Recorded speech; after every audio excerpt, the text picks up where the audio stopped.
Hola, queridos amigos, buenos días, buenas tardes a todos los amigos del Día Mundial del Pulmón Crítico.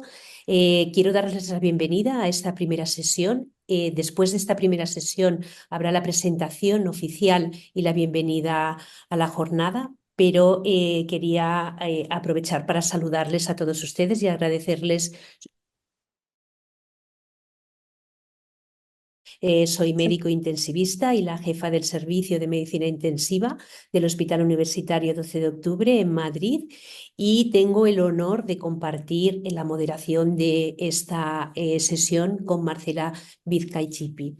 La sesión es una sesión en la que va a haber 4 presentaciones y es una sesión que está organizada por IWIN, la Organización de Mujeres Intensivistas. Marcela, si quieres tú presentarte. Muchísimas gracias, María. Mucho gusto a todos. Bienvenido a esta jornada. Es un gran honor estar con ustedes y moderar la mesa con María. Tenemos una línea de presentadores muy importante. Yo soy Marcela Vizcaichipi, consultant intensivista y anestesióloga. Trabajo en el Reino Unido.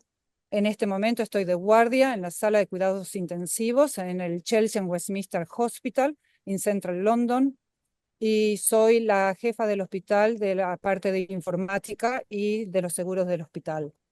Es un gran honor recibir a las 4 personas que van a presentar hoy y donde vamos a discutir lo que significa para la sociedad igualdad, lo que significa la diferencia de sexo y la importancia de esa diferencia y lo que tenemos que hacer correctamente, no solamente cuando cuidamos a los pacientes críticos y a los pacientes con enfermedades pulmonares, pero como nos cuidamos a nosotros cuando tenemos que coordinar y trabajar con grupos multidisciplinarios. La sociedad ha cambiado, estamos más seguros de hablar y presentarnos y aceptarnos como somos.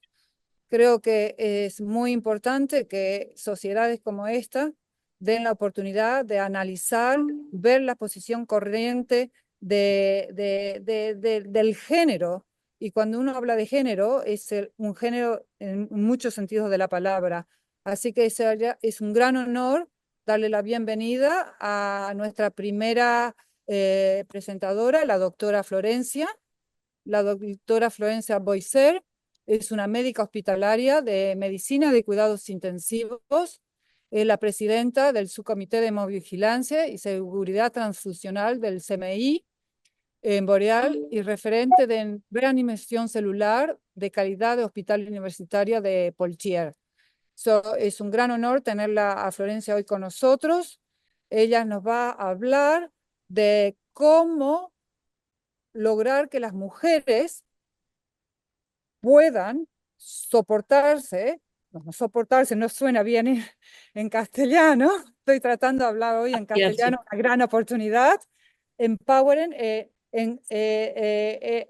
estimular a las personas, a las señoras, a las mujeres, a no solamente a hablar, pero a ayudarse y estimular el desarrollo personal para lograr y fortalecer las virtudes internas. Es un gran placer tenerla, Florencia. Florencia, el piso es tuyo. Muchas gracias para la invitación. No puedo hacer todo la presentación en español, entonces voy a conseguir en inglés. So I will talk about empowering Voy a women hablar acerca de cómo empoderar a las mujeres en medicina y en Entonces, el vamos cuidado a hablar intensivo, hablando de especialmente mujeres en acerca de cuidados dos intensivos. acciones, Hablaremos de la dos mentoría secciones, y la sobre de todo la de patrocinio. auspicio y la de Y investigación. como Como ya habíamos dicho, mencionaron, soy yo soy la secretaria secretaria también de del un grupo grupo FIMIA, ¿sí? femenino, que Es es decir, el del grupo de grupo de mujeres mujeres de de nuestra nuestra Sociedad Sociedad Nacional Francesa. Nacional Y Francesa. como ustedes Y como notarán, ven, existimos desde hace 5 años. tenemos varias acciones y varias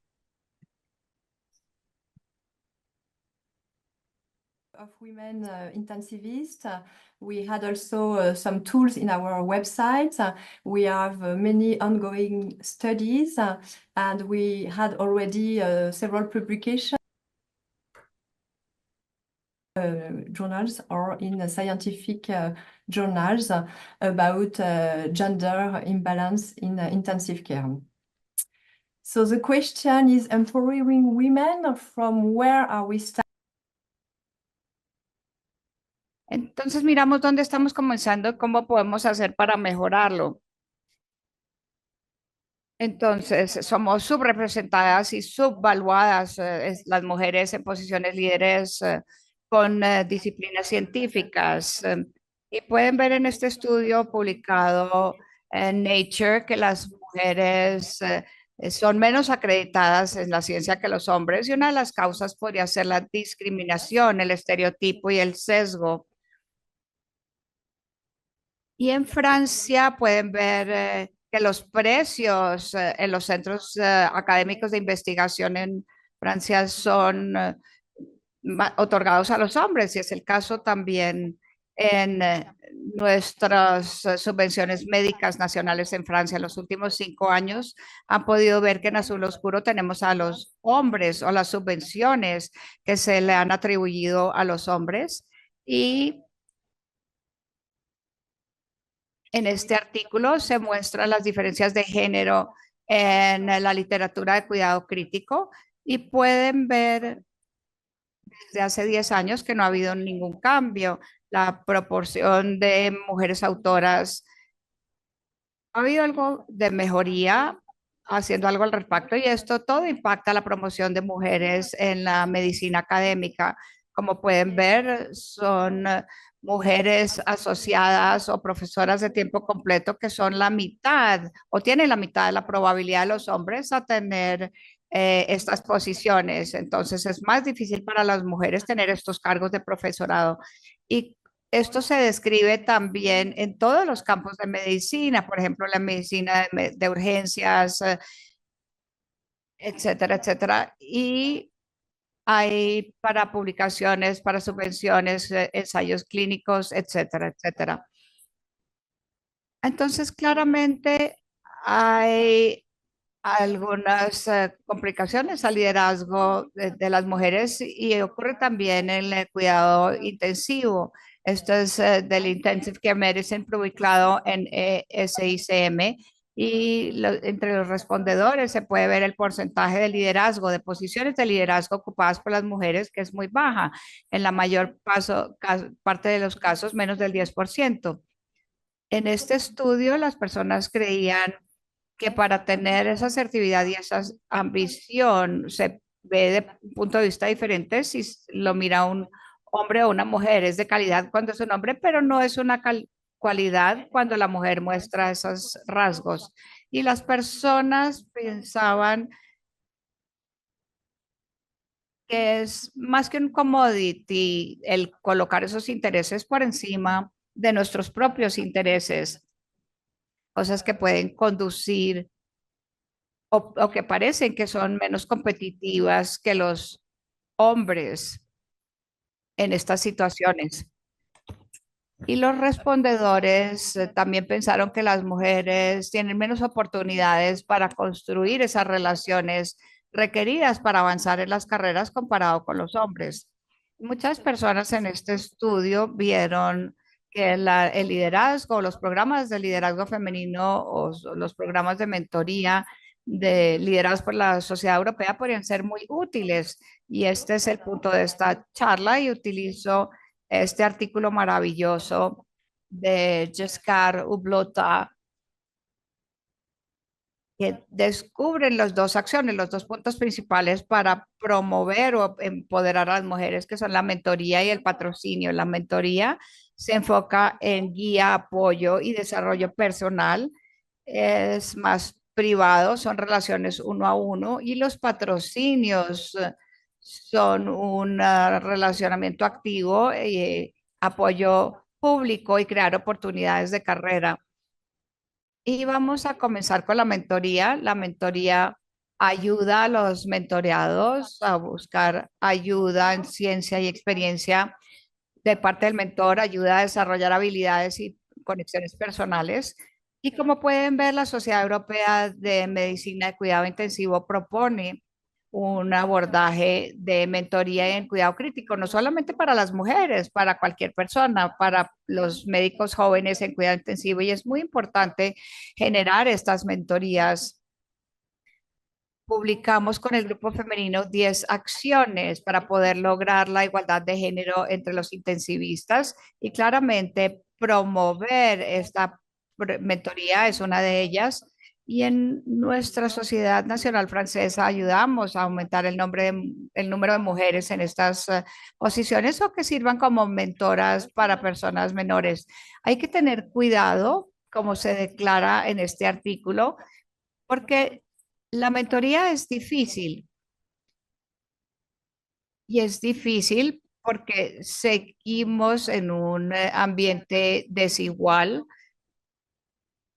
y podemos ver desigualdades de género como el acoso sexual. Tenemos que tener cuidado que las mujeres, los mentores miren esto y desarrollamos esto en nuestra sociedad, promoviendo modelos para que las mujeres y las personal de enfermería también puedan acceder a un doctorado y tener la seguridad y pelear contra el síndrome de impostores y tener mujeres mentoras que peleen contra este síndrome del impostor.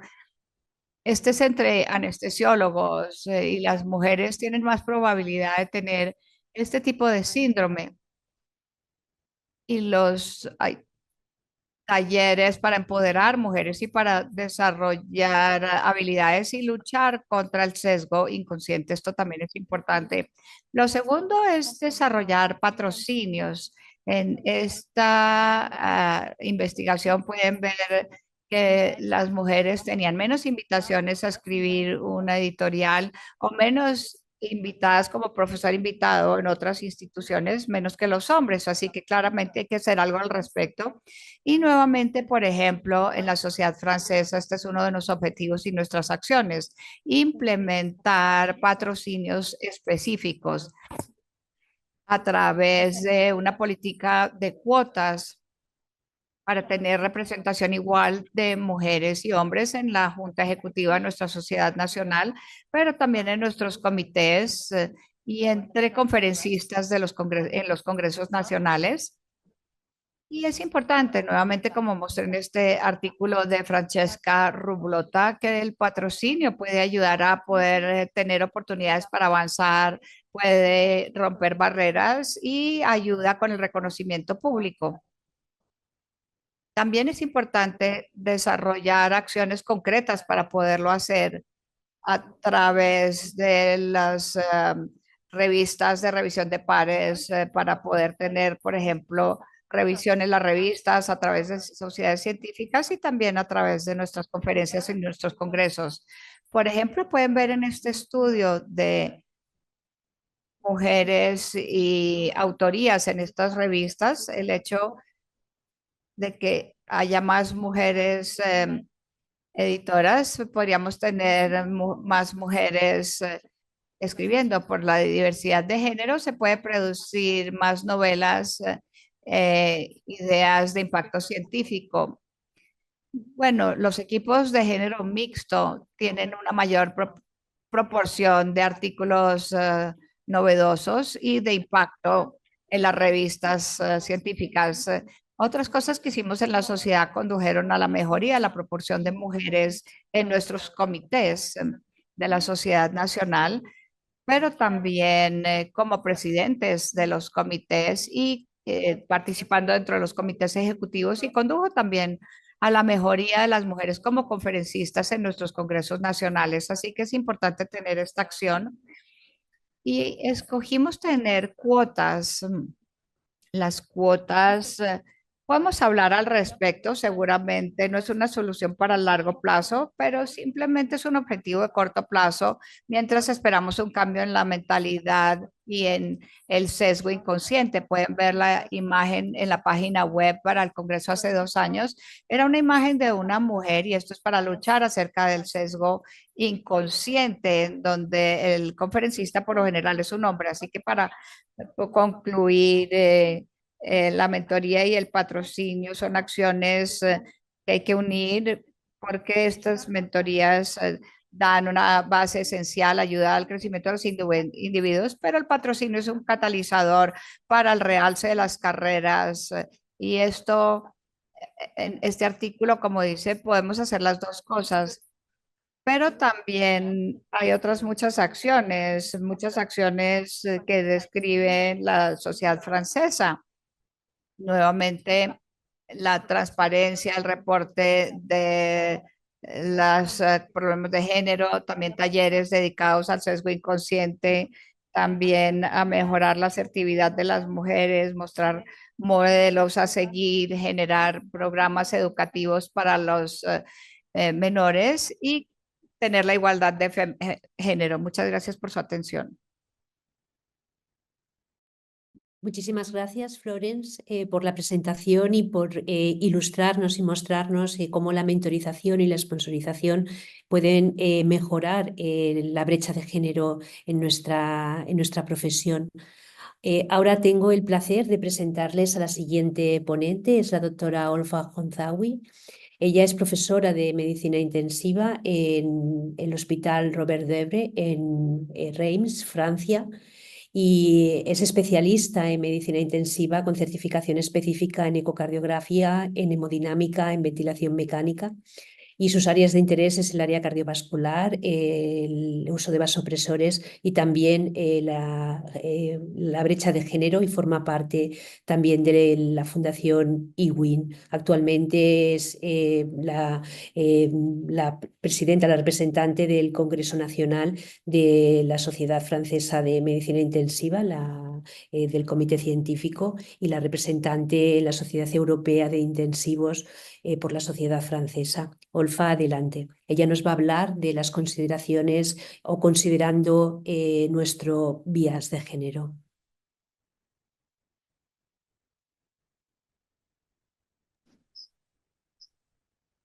María Cruz, muchísimas gracias. Gracias por esa maravillosa presentación. Y me disculpo porque no, pues mi biografía no está actualizada, pero sí quise decir que soy la co-coordinadora de nuestra sociedad de cuidado intensivo, pero creo que no será un gran problema si es que no está aquí escrito.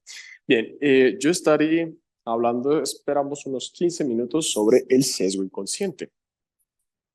Ahora, antes que nada, quisiera primero declarar mis conflictos de interés y mi propio sesgo, por supuesto.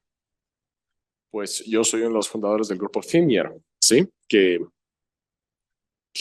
justamente acaba de ser presentado para nosotros. Y también soy miembro del grupo IRIN, es decir, el grupo internacional y la red de trabajo de mujeres intensivistas mundial. Entonces, ¿qué es el sesgo inconsciente? Pues de hecho tenemos dos tipos de sesgo. Tenemos el sesgo explícito, que se refiere, bueno, que más bien que es muy fácil de detectar porque es abiertamente racista, sexista, homofóbico y ciertas actitudes de ese tipo y que son transparentes y abiertas.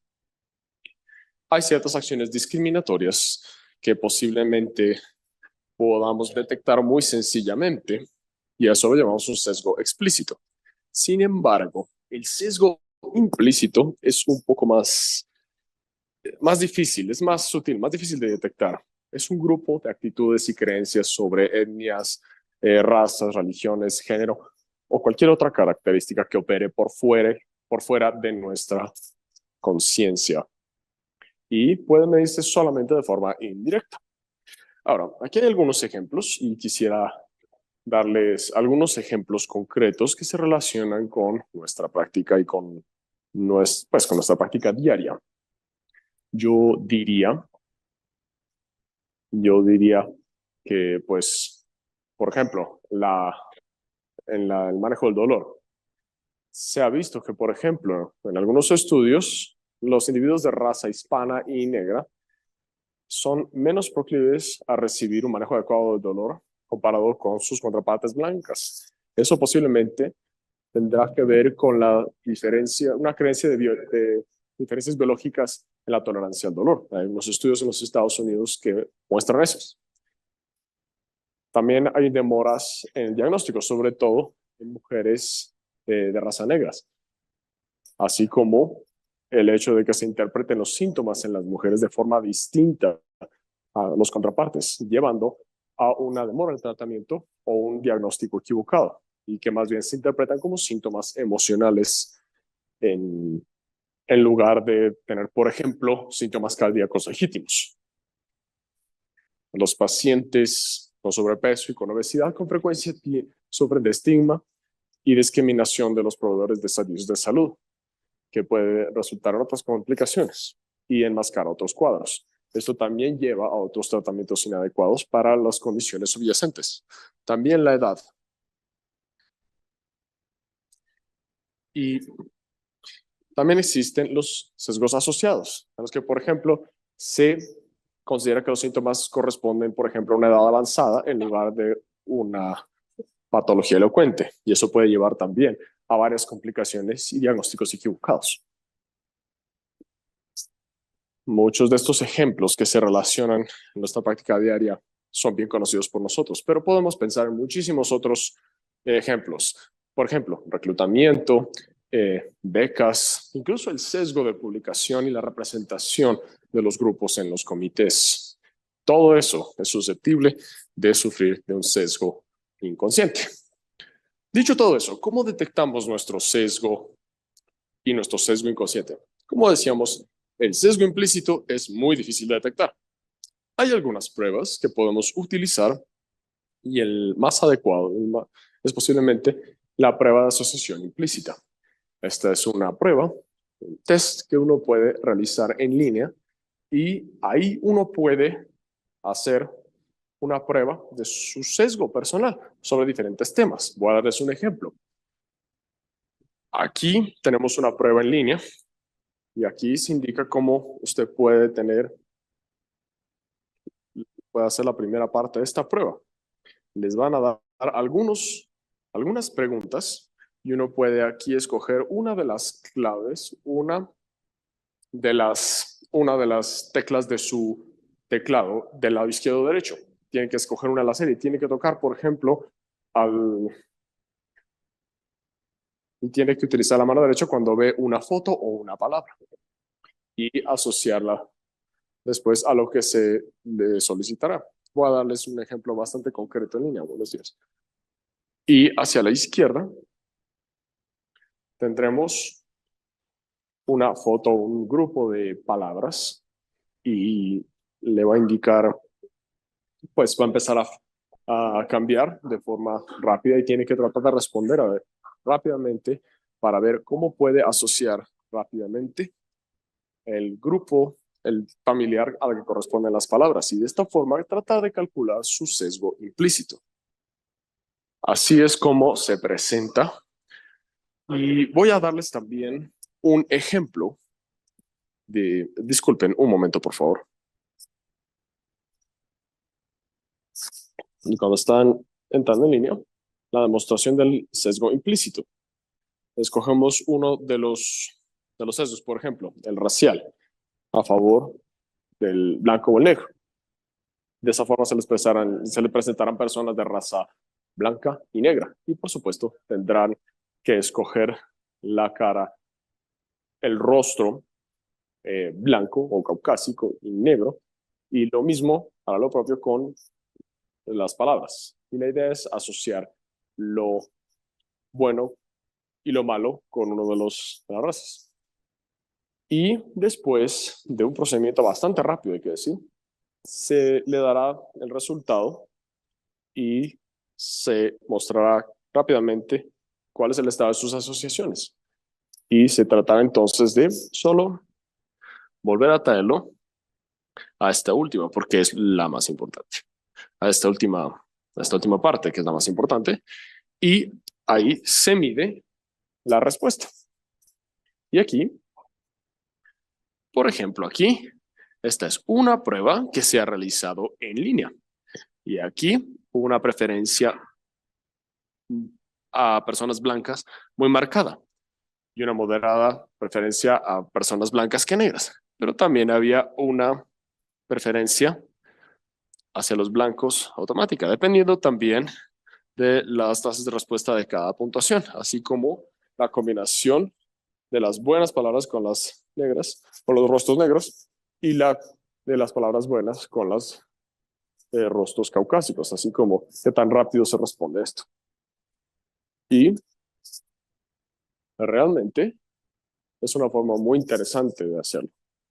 Entonces, tercera pregunta de interés.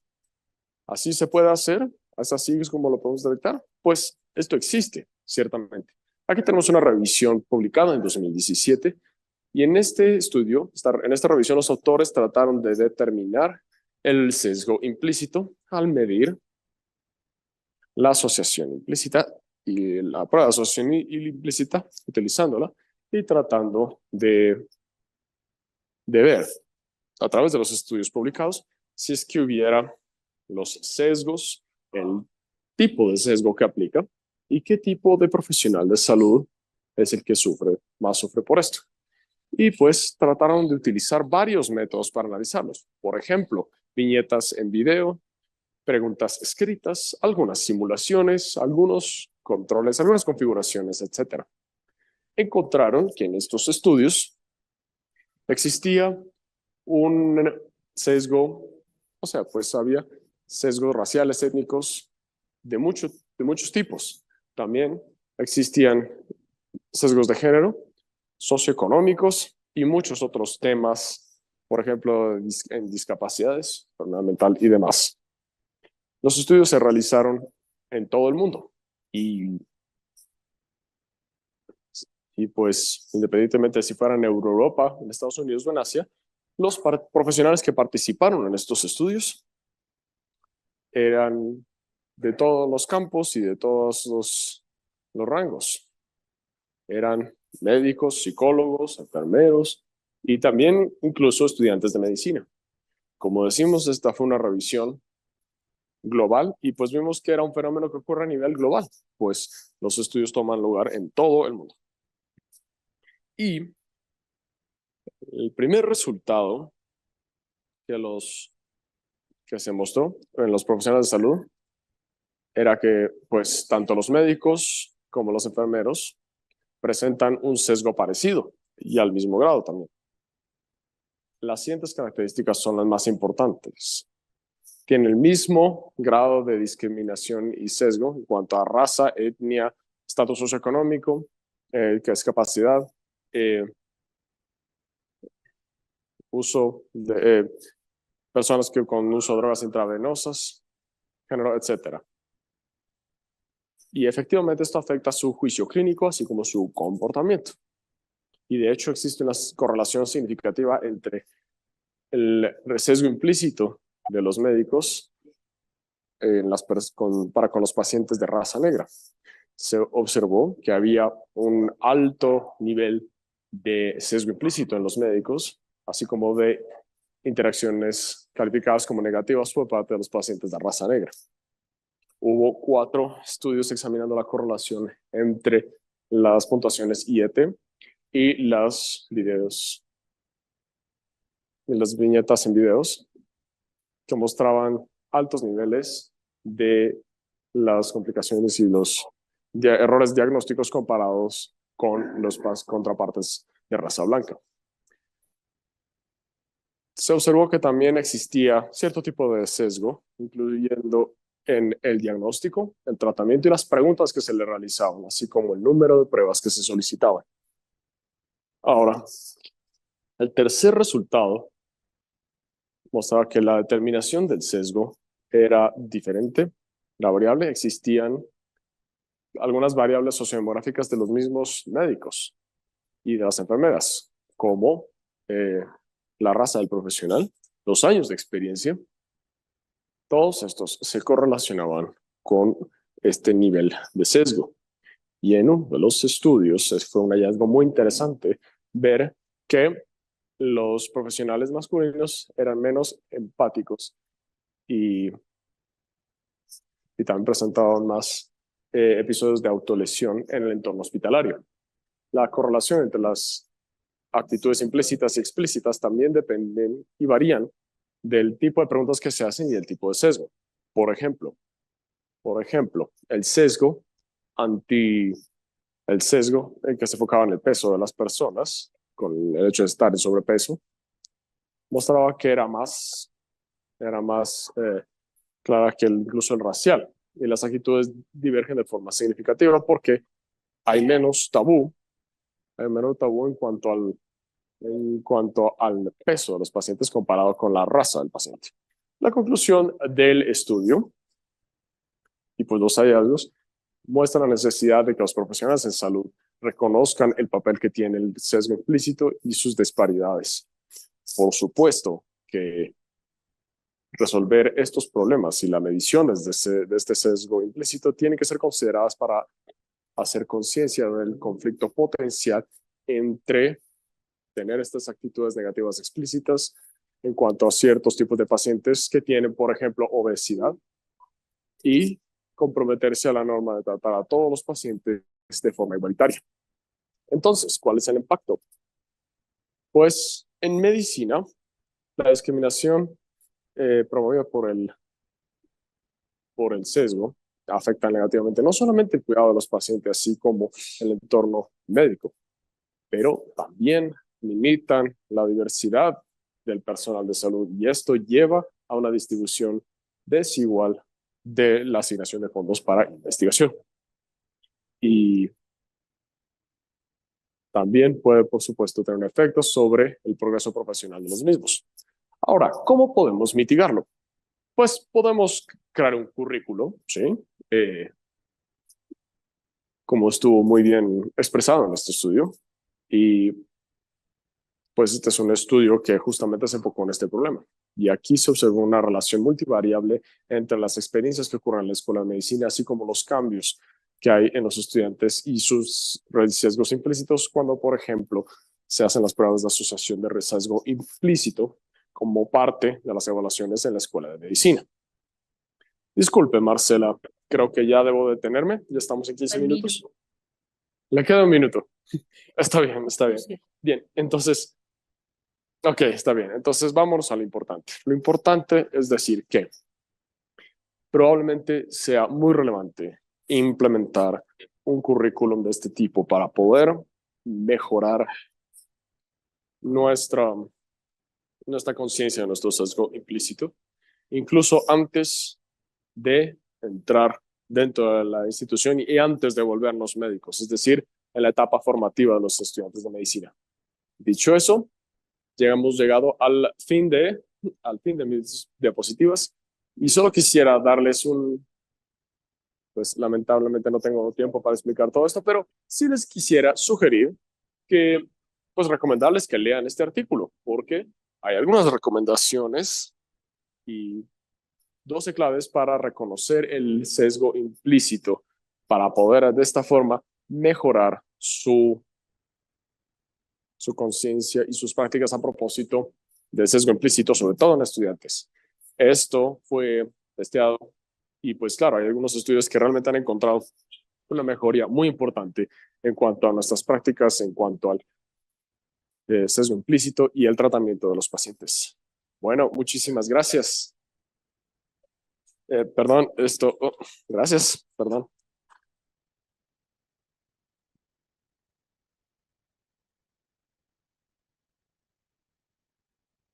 Bueno, perdón, solo quería decirles, pues agradecerles e invitarles a todos, por supuesto, a que asistan a la reunión de IWIN para nuestro grupo de red de trabajo de mujeres intensivistas que tomará lugar el 21 de junio en Catania, en la isla de Sicilia. Es un sitio muy hermoso y espero verlas ahí. Muchísimas gracias.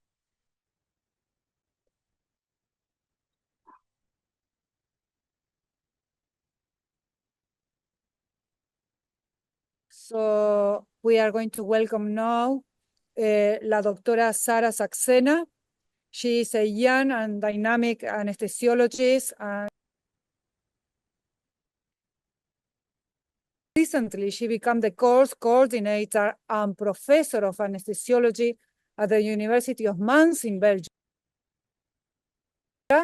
Professor Saxena, shall we call her now? Felicitamos a Sara. Very important to Es recognize muy the title. importante reconocer Es estos muy importante títulos reconocer porque los ciertamente títulos. es muy difícil Bienvenida, hacer esto aquí. profesora Entonces, profesora Saxena. Saxena, por Ahora nos favor, vamos a enfocar eh, en la investigación neurocognitiva perioperatoria, donde ella ya hizo su tesis de doctorado y ella ha estado en UCSF en San Francisco. Ella es extraordinaria. Y se está enfocando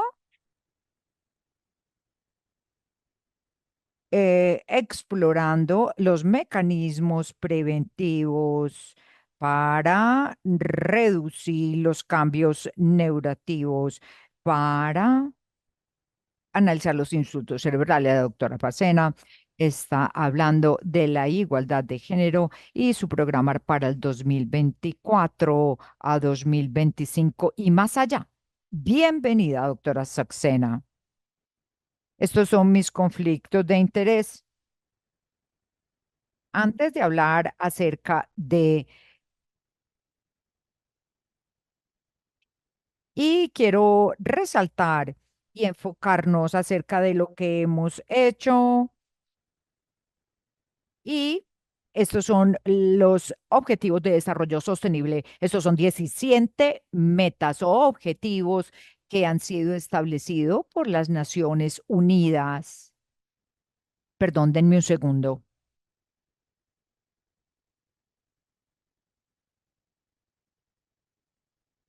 Perfecto. Y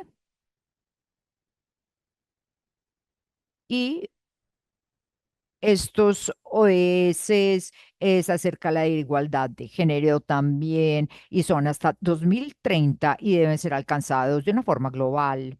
Los anestesiólogos, desde el punto de vista de cuidados intensivos, estamos hablando del número 5.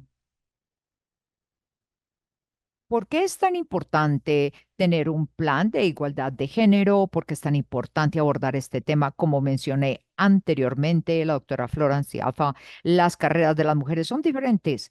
Las personas pensamos que esto debe ser como en línea recta, pero en la edad de 30, 40 debemos de alcanzar el máximo, pero como vemos abajo, es difícil para las mujeres, no es una línea tan recta, los embarazos, de pronto un aborto, etcétera, etcétera. Y durante este periodo entre los 30 y 40 años. Entonces, esto es algo que debe ser recordado y considerado cuando hablamos de las carreras de las mujeres. Lo que se ha mencionado es que el síndrome del impostor. Esto es algo que mi equipo está investigando especialmente durante esta época. ¿Qué es? ¿Qué es? Antes de hablar de las mujeres, queremos resaltar que al hablar de este síndrome, no es para culpar a las mujeres. En realidad, es el sentimiento de no pertenecer, que el éxito se debe a la suerte, se debe a que uno está en el momento adecuado, en el punto exacto y no debe ser considerado por el talento. Entonces es una autosabotaje de autoduda, baja autoestima y no sentirse lo suficientemente buena al compararse con otros. Entonces, lo que hicimos, porque yo estaba hablando de este síndrome del impostor o impostora, y este estudio fue hasta el 2018 y en realidad me llegó mucho como mujer. Entonces empecé a hablar del mundo de la anestesia y el síndrome del impostor y analizar lo que estaba pasando a mi alrededor. No hay mucha investigación al respecto de este síndrome. En el mundo médico y cuando hablamos en el ámbito de la anestesiología, lo que hicimos fue una encuesta con la European Society of Anesthesia and Intensive Care y lo que observamos, y esto ya se ha demostrado, es que las que más sufrían del síndrome del impostor son las mujeres y principalmente las jóvenes. Y esto es algo que debe ser recordado y considerado. Una vez que estemos conscientes de este problema en nuestro mundo, lo que necesitamos hacer es ser como abogadas y que hablemos al respecto. Entonces, sacarlo a la luz pública es importante y ser agentes para el cambio. Lo que hicimos en este grupo es que escribimos una editorial de equidad de género en la anestesia y algunos sesgos específicos. Hay como la penalidad materna, como ya mencionaba anteriormente. También hay un sesgo personal y un sesgo implícito que ya mencioné, que es la representación social. Y me voy a enfocar en estos sesgos más adelante. Entonces, cuando hablamos de este síndrome, mencioné que es un sesgo personal, pero en realidad es un problema personal porque muchas veces este síndrome se usa para resaltar o culpar a las mujeres. Sin embargo, se usa frecuentemente para racionalizar el sesgo de género, porque muchas mujeres están haciendo mucho trabajo y en estructuras donde no hay mucho apoyo para ellas. Entonces, lo que esto hace al culparlas por el síndrome del impostor es racionalizar nuestras normas institucionales y culturales y perpetuar este sesgo de autoridad y liderazgo. Hay cosas que no podemos ver. Cada vez estamos hablando más de la inteligencia artificial, IA, y cómo adaptarla a la medicina. Lo que hizo nuestro grupo es que usamos dos herramientas como ChatGPT y Midjourney y les pedimos que mostraran las caras de anestesiólogos y diferentes tipos de anestesiólogos. Y lo que observamos es que los pediátricos y obstétricos, estos anestesiólogas, fueron dibujadas como mujeres y los otros anestesiólogos, como regionales, cardíacos, etcétera, fueron hombres. Y el jefe de anestesia en ambas herramientas fueron 100% hombres y blancos mayores. Esto significa que esto se generó 100% de las veces y nunca vimos la cara de una mujer. Hicimos lo mismo para los intensivistas y esto es un artículo que se publicó recientemente en Critical Care y lo que observamos es que cuando vemos en ChatGPT, casi 100% del departamento de cuidados intensivos fue hombres y 70% fue como hombres en Midjourney. Entonces, IA generativa y estas herramientas de imágenes tienen sesgo.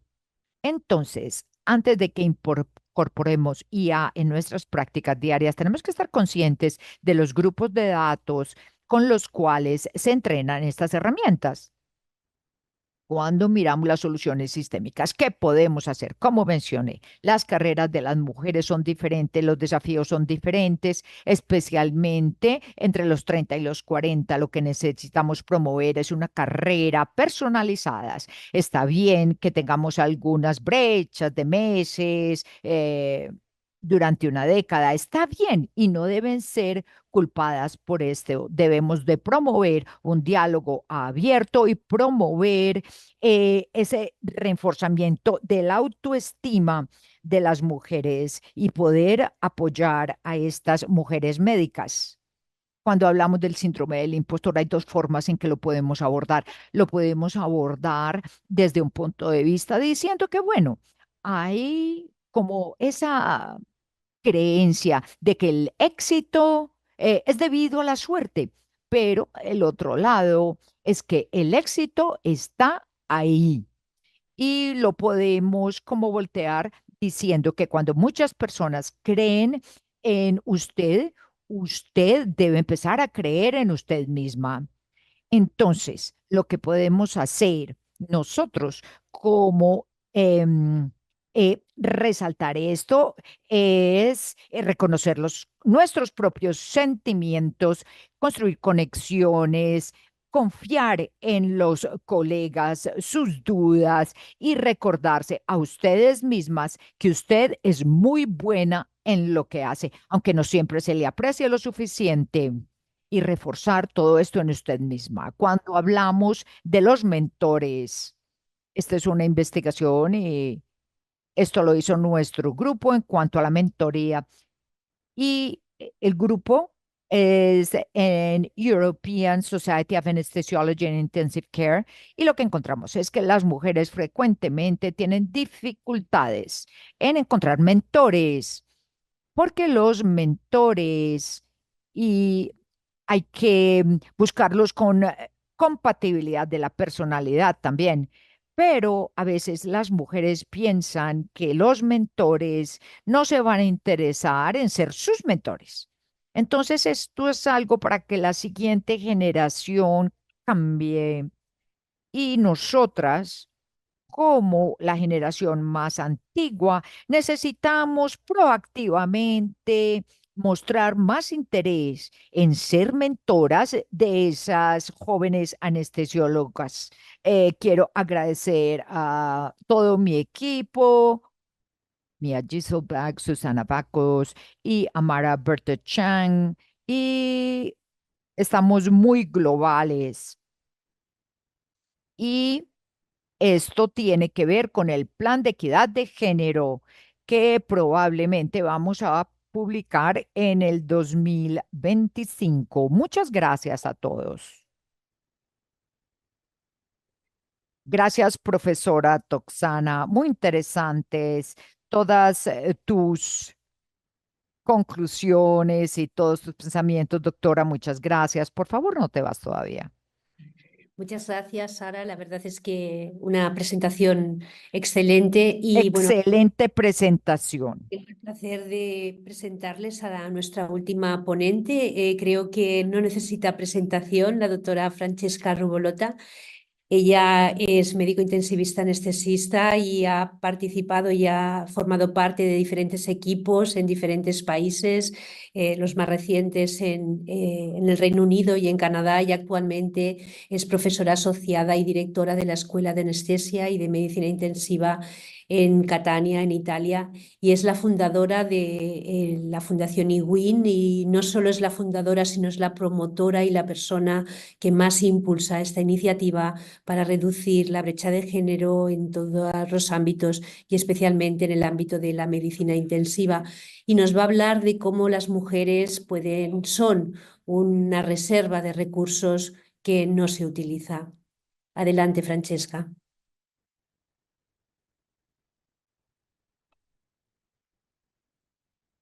Es un gran placer y un honor estar acá. Ya se volvió una tradición para iWing abrir estas conferencias y es un gran placer poder verlos a todos ustedes. Es maravilloso hablar en esta mesa. El título de mi presentación son las mujeres, el reservorio no utilizado de recursos, y la pregunta que quiero responder con esta presentación es si las mujeres verdaderamente son un reservorio no utilizado de recursos.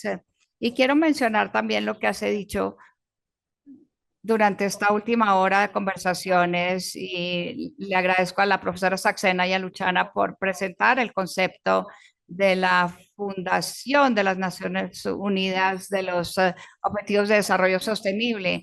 Estos se basan en el hecho de que ninguna persona debería quedar rezagada o quedar atrás. Y también el objetivo de este proyecto de desarrollo sostenible sugiere que el bienestar es una sensación de satisfacción con la vida caracterizada por salud, por supuesto, pero también por felicidad y prosperidad. Y este es un punto importante porque está muy relacionado con lo que yo voy a estar presentándoles hoy. Y ya mencionamos el hecho de que estos objetivos de desarrollo sostenible se enfocan en mejorar la igualdad de género, mejorar la salud y también en reducir las desigualdades, que son 3 puntos importantes que estoy segura que van a cambiar el escenario de las generaciones futuras, porque nosotros venimos de estas generaciones. El problema es que mencionamos que muchas veces de la primera a la última presentación tenemos una tubería que está con fugas en cada disciplina y se debe a que las mujeres tienen menos probabilidad de ser seleccionadas, a ser financiadas para su investigación, pero también porque las mujeres tienen menos capacidad de poder entregar y proponerse a ellas mismas para subvenciones. Así que el camino tiene 2 lados y los problemas se pueden resolver a través de la educación. Y les voy a dar un ejemplo para que ustedes puedan entender con cifras de lo que les estoy hablando. En el campo de la medicina, las mujeres son una mayoría cuando se registran en la escuela de medicina y cuando llegan a la residencia, pero se retiran y se vuelven una minoría hablando acerca de investigación. Se caen más como profesores asociados y definitivamente son una minoría en todas las especialidades de medicina cuando son profesores también de tiempo completo. Lo otro que es preocupante es que la mayor parte de las personas llegan al punto de profesores de tiempo completo cuando tienen más de 50 años, que es mucho más tarde que los hombres. ¿Y por qué es esto? Pues esto no es una respuesta sencilla, sino más bien compleja, que requiere que se piense muchísimo, muchos eventos como este en el que participamos hoy. Y por eso es que muchas de las personas alrededor de esta mesa crearon la red internacional, una red que va a servir para poder hablar acerca de temas y alrededor de innovación, diversidad, igualdad, liderazgo. Nosotros no queremos seguir escuchando acerca de los problemas, sino buscar soluciones. Y las soluciones, como hemos hablado muchas veces, se encuentran a través de redes, a través de patrocinios, a través de liderazgo. Y siendo modelos es algo muy importante para poder cambiar lo que han sido educados las personas y lo que ven. Y creé un canal de YouTube para proponer modelos y estimular el liderazgo a las personas mujeres, a las personas menores, especialmente las mujeres. Y también estamos buscando fondos porque estos grupos no son financiados fácilmente o todos los años nos reunimos como grupo en una conferencia internacional y nos enfocamos en preguntas específicas y el año pasado tuvimos la suerte con muchos de los presidentes enfocarnos en las lecciones que aprendimos de COVID y nos preguntamos por qué los ensayos clínicos siempre ocurren en los mismos países, en áreas específicas del mundo y pueden ver nuestros presidentes y muchos líderes que participan en estos eventos y puedo darles algunos puntos y la razón por la que entendimos que tenemos que hacer una revisión de alcance. Entendimos que el COVID-19 cambió el panorama de la investigación clínica. Muchas cosas se han propuesto y se han mencionado y en particular el poder de estas colaboraciones internacionales ha sido muy impresionante y seguimos creyendo lo que fue dicho en los 90s, que los problemas de salud de la humanidad pueden solucionarse a través de los esfuerzos colaborativos por científicos alrededor del mundo y creemos fuertemente en el poder de las redes individuales y en la necesidad de construcción de capacidades para apoyar estas redes. Las personas tienen que estar comprometidas, los clínicos y las investigaciones se comprometen en lograr objetivos comunes. El profesor Schultz de Ámsterdam nos escribió a través de la red PROV y nos dijo, y estamos de acuerdo, que tenemos que ver la imagen real de cómo se brinda la salud en diferentes partes del mundo, porque compartir fórmulas de un país a otro país podría ser la solución, pero es un reto y a veces es equivocado. Tenemos que ver cuáles son las realidades de trabajo en todos los espacios y la profesora María Cruz trajo su experiencia de España, sugiriendo que los problemas sociales afecta en las carreras y es cierto para España y muchas partes del mundo y por eso Marcela sugirió que todos sepamos que las mujeres en medicina son el número más amplio, pero muy pocas de ellas logran involucrarse en la investigación y nos preguntábamos qué podemos hacer para que se inclinen más hacia más compromiso. Por lo tanto, esto fue una llamada a hacer investigación de calidad y para mirar todos los entornos de trabajo y entender cuáles son los desafíos para cada mujer o médico joven en el mundo de la investigación. María de Capistán dijo que deberíamos hacer una encuesta, pero hay muchísimas limitaciones en encuestas globales y la limitación más importante es la tasa de respuesta. Así que decidimos que tenemos que hacer una revisión de alcance de esta tubería que está en fuga. ¿Y cómo hacer esta revisión de alcance?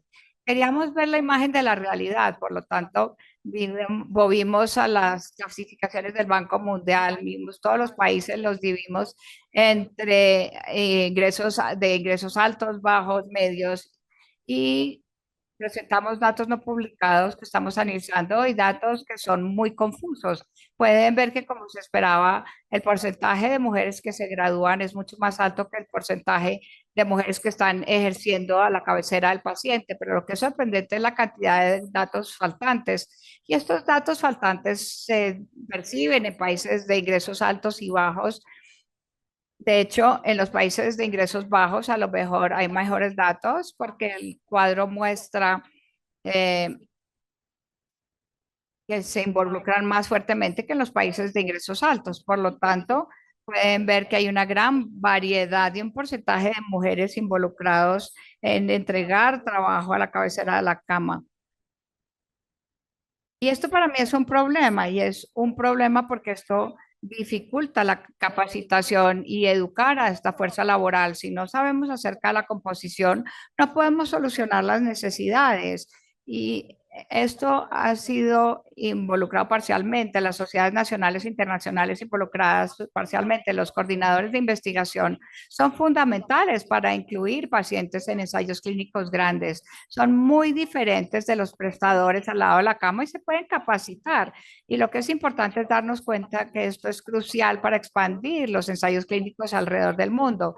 Dan horas de trabajo flexibles, eso es maravilloso. De hecho, es algo que muchas mujeres querrían en su equilibrio entre trabajo y casa y no son una clínica práctica dirigida que sería más aceptable en algunas áreas económicas.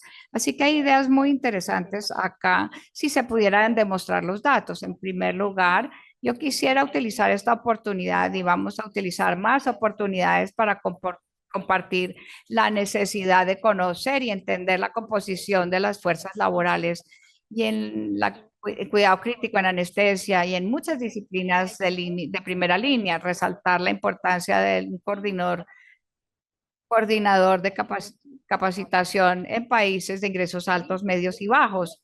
Queremos demostrar que a lo mejor las mujeres que no trabajan al lado de la cama pueden involucrarse de todas maneras en investigación y la investigación podría ser una forma de sostener esta fuga y creemos que la compensación o el aumento del dinero de gasto puede ayudar, pero no es la sola respuesta. Hay que saber qué necesitan las personas y hay que escuchar lo que están preguntando las personas antes de hacer suposiciones. Así que hasta ahora creo que hemos hecho muy buena investigación, tenemos maravillosas redes a través de países y lo hemos limitado porque sentíamos que no era posible ir más allá. No creo que esto sea cierto. Creo que tenemos muchísimas acciones. Toda esta revisión de alcance nos va a dar nueva información y necesitamos datos internacionales. Y creo que hay que enfocarnos en la capacitación de coordinadores de investigación, porque esto va a ser por muchas colegas jóvenes, mujeres en países de ingresos medios y bajos. Quiero agradecer mucho a las personas que participaron en el debate de un día y medio en IWIN y a las personas involucradas en la revisión de alcance, que fue un esfuerzo muy importante. Quiero invitarlos el 17 de diciembre, si quisieran a unirse a nuestra discusión, a nuestro webinar de Navidad, donde vamos a pedirle a Santa Claus que por favor trate de lograr la igualdad de género.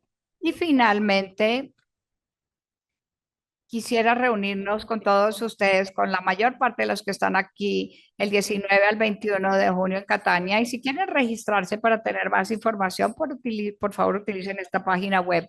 Muchas gracias por su atención. From trying to bridge the gap to understand why we behave in the way that we behave. Para tratar de comprender cómo nos comportamos y por qué nos comportamos así. Y ver cómo podemos apoyarnos todos los días y ver cómo podemos resolver estos problemas que llevan a la inequidad y a la desigualdad en el entorno profesional. Y para así generar sistemas más igualitarios. Y pues la inclusión es uno de los elementos claves. Les agradezco a todos por hacer esta reflexión sobre nuestra práctica y lo que ocurre en nuestro entorno. Nos han dicho que lamentablemente no hay tiempo para preguntas, entonces le voy a tener que pedir a la profesora Cruz que por favor cierre esta sesión y que si tal vez hay alguna pregunta muy importante, por favor envíenos la pregunta por correo, por WhatsApp o por favor encuéntrenos en línea para poder volver a ustedes con una respuesta. Profesora. Muchas gracias, Marcela. Muchísimas gracias a todas las ponentes y amigas en esta bonita presentación sobre la diversidad de género y la equidad. Es un honor siempre presidir e iniciar este Día Mundial del Pulmón Crítico con una charla de IWIN y las preguntas las podemos dejar para Catania. Muchas gracias a todos.